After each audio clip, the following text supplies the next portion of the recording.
जय हिंद दोस्तों, वंदे मातरम।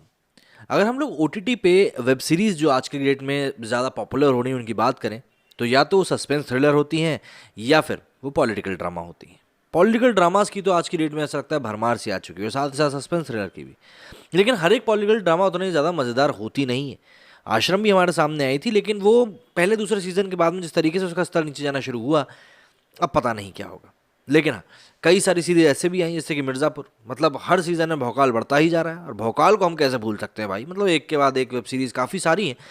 लेकिन अभी कुछ समय पहले जब हुमा कुरैशी की महारानी निकल कर सामने आई, तो मेरा दिमाग थोड़ा सा ठनका कि यार ये वेब सीरीज़ कुछ नया लाने वाली है।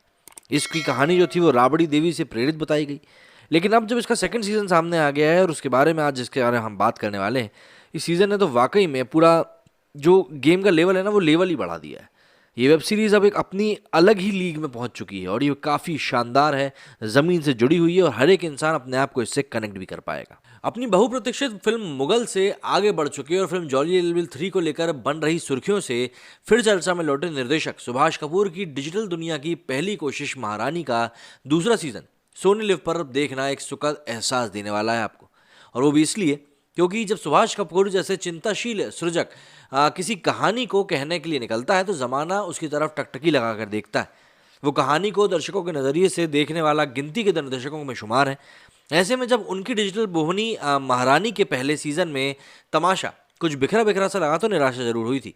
सुभाष कपूर ने इस बार अपनी गलतियों को समझा है, खुद को पिछले सीज़न से बेहतर किया है, और अपने लेखकों की टीम से भी बेहतर काम करवाया है। वेब सीरीज़ महारानी का दूसरा सीज़न आ चुका है, और इसी के चलते अब वो एक अच्छा प्रयास बन चुका है। हालांकि सीरीज़ के एपिसोड काफ़ी लंबे हैं, लेकिन इसे देखकर देश की सियासत के ऐसे तमाम पहलू आज की पीढ़ी समझ सकती है, जिससे कि वो आज तक अनजान थे। बीते 2 दशक में भारत तेजी से बदला है।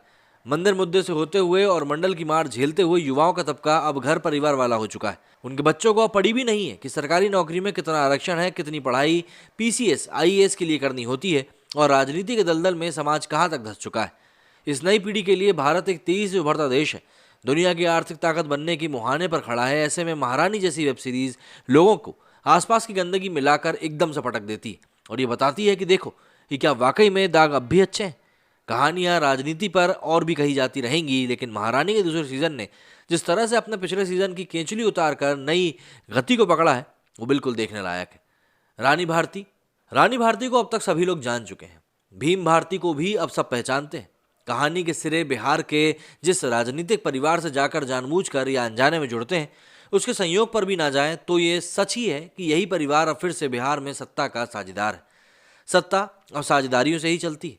अकेले अपने बूते देश का नेतृत्व कर सकने वाले नेहरू से लेकर इंदिरा गांधी और वाजपेयी के बाद मोदी तक सबके लूप में लोप हो चुके हैं। यहाँ मामला रानी भारती का। पहले अपने गंवाईपन की वजह से ताने सुनती रहीं। पति के जेल जाने पर उसके भाग्य जागे, उसे अपनी भीतरी ताकत का भान हुआ, तो लोगों को भी इस बात का ज्ञान हुआ कि जागी हुई महिलाएं क्या कुछ कर सकती हैं। और यही वेब सीरीज महारानी का तत्व ज्ञान भी है। तमाशा इस बार वहां से खुलता है जहां रानी भारती खुद अपनों के निशाने पर है, और चौसर में दांव पर लगा है देश का एक पूरा का पूरा राज्य।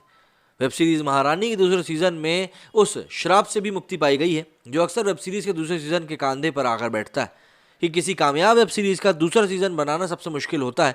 यहाँ पर पसंगा सुभाष कपूर के पड़ले में आ गया है, क्योंकि पिछली सीरीज का पहला सीजन कमजोर निकलने के बावजूद ओटीटी ने इसके दूसरे सीजन को हरी झंडी दी, और सुभाष कपूर ने इस मौके को बेकार नहीं जाने दिया। पहले सीजन से कहीं बेहतर बने इसके दूसरे सीजन में पहले सीन से ही रानी भारती निशाने पर है। सूबे की सरकार चलानी है, घर में 3 बच्चे हैं, और जेल से हर पल उसके खिलाफ साजिशें रची जा रही हैं। हुमा कुरैशी के अभिनय की असली तासीर देखनी हो तो वेब सीरीज महारानी का दूसरा सीजन जरूर देखना पड़ेगा। पहले सीजन में शायद उन्हें भी कुछ किरदार के बारे में समझ आया नहीं था। वो अपने किरदार से मिलते जुलते असल जिंदगी के किरदार को पर्दे पर दिखाने की ही कोशिश तब करती रही थी, लेकिन इस बार उनको मैदान समझ आ चुका है। ये भी समझ आ चुका है कि कहाँ कोई लंगड़ी मारने को तैयार बैठा है, और कहाँ उनका गला दबोच कर बीच की लाइन तक पहुंचने से पहले उनकी सांस तोड़ देने की तैयारी।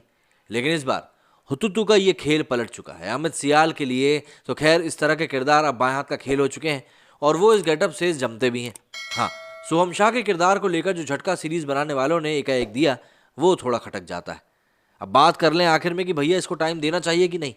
तो वेब सीरीज महारानी के दूसरे सीजन के औसतन 50 मिनट के 10 एपिसोड देखने के लिए आपको अपने जीवन में के 8 घंटे लगाने पड़ेंगे। बिंज वॉच के लिए सीरीज का भौगोलिक विस्तार थोड़ा कमजोर है। निर्देशक रविंद्र गौतम की इकलौती चूक यहाँ कहानी के लिए उपयुक्त वातावरण ना रच पाना है। कहानी के सारे किरदारों को अगर जूम आउट करके देखें तो इनके आसपास की दुनिया काफ़ी खाली सी लगती है। संपादन थोड़ा चुस्त करके हर एपिसोड को 40 मिनट के करीब कर सकते थे। इस क्रम में सीरीज के पिछली बार से बेहतर संगीत रचने के लिए मंगेश धाकड़े की तारीफ भी करनी पड़ेगी। अनूप सिंह के कैमरे ने भी माहौल को अच्छे से पकड़ा है।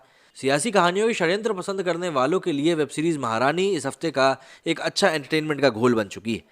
तो ऑल इन ऑल अगर बात करें तो भैया ये सीरीज़ आपको बिल्कुल देखनी चाहिए अगर आपको भारत की सियासत में थोड़ा बहुत भी इंटरेस्ट है, क्योंकि वाकई में आपको पसंद आएगी। अगर आपने ये वेब सीरीज़ देख ली है तो मुझको ज़रूर बताएं आपको कैसी लगी। बाकी मेरे स्टूडियो में फिलहाल इतना ही। जय हिंद, जय भारत।